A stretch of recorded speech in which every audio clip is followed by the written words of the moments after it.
রাত 11টা। শেষ ট্রেনটা ধরতে দৌড়ে স্টেশনে পৌঁছালো আরিফ। প্ল্যাটফর্ম প্রায় ফাঁকা। একটা পুরনো ট্রেন দাঁড়িয়ে আছে। সে দ্রুত উঠে পড়ল। অদ্ভুত ব্যাপার, ভিতরে কেউ নেই, সব সিট ফাঁকা, আলো ম্লান। ট্রেনটা হঠাৎ চলা শুরু করলো। আরিফ জানালা দিয়ে বাইরে তাকিয়ে দেখল স্টেশনটা যেন ধীরে ধীরে অদৃশ্য হয়ে যাচ্ছে। হঠাৎ সামনে একটা বৃদ্ধ লোক এসে বসল। কিন্তু সে তো একটু আগেও এখানে ছিল না। বৃদ্ধ ধীরে ধীরে বলল, এই ট্রেনে উঠেছ কেন? আরিফ বলল, বাড়ি যাব।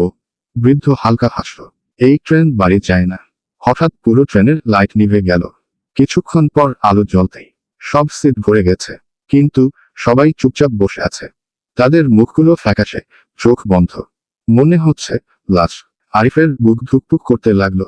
বৃদ্ধ আবার বলল, এরা সবাই একদিন ভুল করে এই ট্রেনে উঠেছিল। হঠাৎ সবাই একসাথে চোখ খুলল। সব চোখ সোজা আরিফের দিকে। আর একসাথে ফিসফিস করে বলল, নতুন একজন এসেছে। আরিফ দরজার দিকে দৌড় দিল। কিন্তু দরজা খুলছে না। হঠাৎ ট্রেন থামল। বাইরে একটা সাইনবোর্ড, শেষ স্টেশন। দরজা ধীরে ধীরে খুলে গেল। বৃদ্ধ লোকটা দাঁড়িয়ে বলল, নেমে যাও, এখন তোমার জায়গা ওখানে। পরদিন সকালে খবর এলো, একজন যুবক রাতে ট্রেনে কাটা পড়ে মারা গেছে।